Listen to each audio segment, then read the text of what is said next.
Good morning friends and welcome to the pre-market view. Friends, US markets were shut yesterday on account of Labor Day and European markets were up almost about 1% as the overall expectations on the ECB meet have reached almost there, and given the slowdown that we are seeing across the globe on the manufacturing side, be it Asia or Eurozone or to some extent US also, the expectations are that ECB could really come up with some kind of a aggressive easing plan. So which is why we are seeing some kind of a strength in the European markets. However, some of the data points that came out from US, particularly on the manufacturing side, were not good. Also, the Moody's has warned that it might revise the outlook to negative from stable.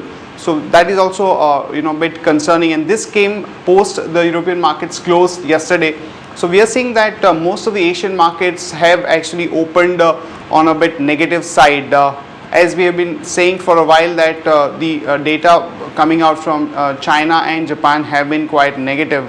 Also friends, talking about the flows, FIs were net sellers to the tune of 55 crore and domestic institutions were sellers to the tune of 161 crore. The data, the absolute number has not been that great, but there is some kind of a trend reversal as far as FI flows into India is concerned. Also friends, we are seeing that the crude continues to remain at an elevated level of $116, and the euro also is showing a lot of strength at 1.26. On that note, let me invite Nandish to take us through important F&OQs and the possible strategies that we could look at. Hi Nandish, good morning. Good morning. For a while we are seeing that the markets are actually grinding in a narrow range, and we are also seeing that the IVs have remained low for a reasonably longer period of time. So if you could share your thoughts on what is the possible thing that one could do in this kind of a scenario. See, earlier when we have seen markets, when we have seen a rally from 4,800 to 5,400 levels, and then again a retracement of the overall rally. Now at that time what we have seen that the Nifty open interest has touched the levels of 2 crores. Now what we have observed that whenever Nifty open interest flirts around the levels of 2 crores, now at that time generally markets see a correction of 4 to 5%, and then maybe a little bit retracement, but overall bias for the market remains negative. Now the PCR ratio what we have started for the current series has drifted and started below 1, is clearly indicating that overall bias for the market is negative. But another important thing what we have seen that overall implied volatility, or we can say the benchmark India VIX, has been hovering in the range of 14 to 16%, and we have seen a marginal uptick in the volatility. So now we may see that market maybe in the coming days we may see market coming out of this narrow range. 5,200 put option stands with the highest number of shares on a lower side, and on a higher side 5,400. So now we might see once market surpassing closing below 5,200 levels, then we might see possible lower targets. Right. Also, if you could share some of the data points on the open interest and the broad range for the market. Yesterday what we have seen that around 2 lakh shares were added in open interest with a marginal decrease in the cost of carry. So it's clearly indicating that short positions is continue to build above 5,300 levels. Now on the strike specific front continuous we have seen that 5,400 put options continue to shares open interest, and on the call side same strike has added around 20% shares in open interest. Is clearly indicating that 5,400 5,355, which is a weighted volume average price for the market, these two levels will act as a hurdle, even though if we say a further rally from the current levels. And on a lower side what we have seen that 5,100 put has seen some addition, and 5,200 put stands with the highest number of shares.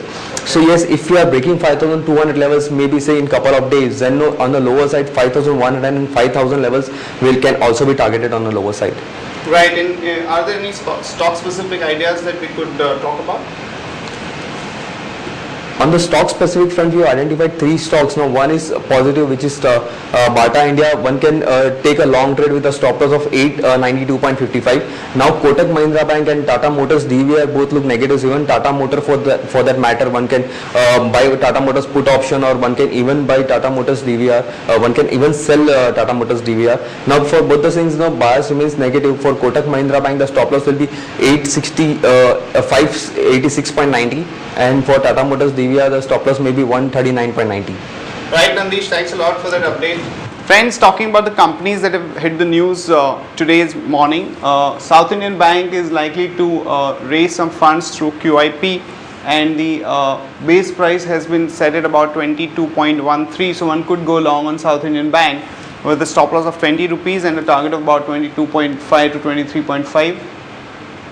Friends, Rangarajan committee is likely to submit the report on the sugar decontrol in the next couple of weeks time, and as per the indications, the decontrol could be across the important parameters, be it export and import of the sugar, the levy sugar, and so on and so forth, which is viewed very positively for the sugar sector as a whole. So Balrampur Chini could go long with a stop loss of 66.25 and a target of about 71 to 74. There are indications that the Petroleum Ministry might raise the diesel price by about 4 to 5 rupees per litre once this current session of the Parliament gets over. So one could go long on IOC with a stop loss of 237 and a target of about 252 to 255. There are reports that the banks may get some more time to shed the bulk deposits, and because of that we think that some of the banks like IDBI could have some positive implications. So one could go long there with a stop loss of 83.5 and a target of about 87 to 89. Piramal Healthcare is looking at buying the Inswift Laboratories for its cramp facilities. So one could go long there with a stop loss of 50 rupees and a target of about 54 to 56. And in terms of important events, friends, today ADAG Group has lined up the AGM of important companies like Reliance Capital, Reliance Power, Reliance Communication, and Reliance Infrastructure. So depending upon what kind of announcements they make in the AGM, you might see some action in those individual stocks. That's it from all of us, friends, on the news front. Have a nice trading session and see you tomorrow at the same time.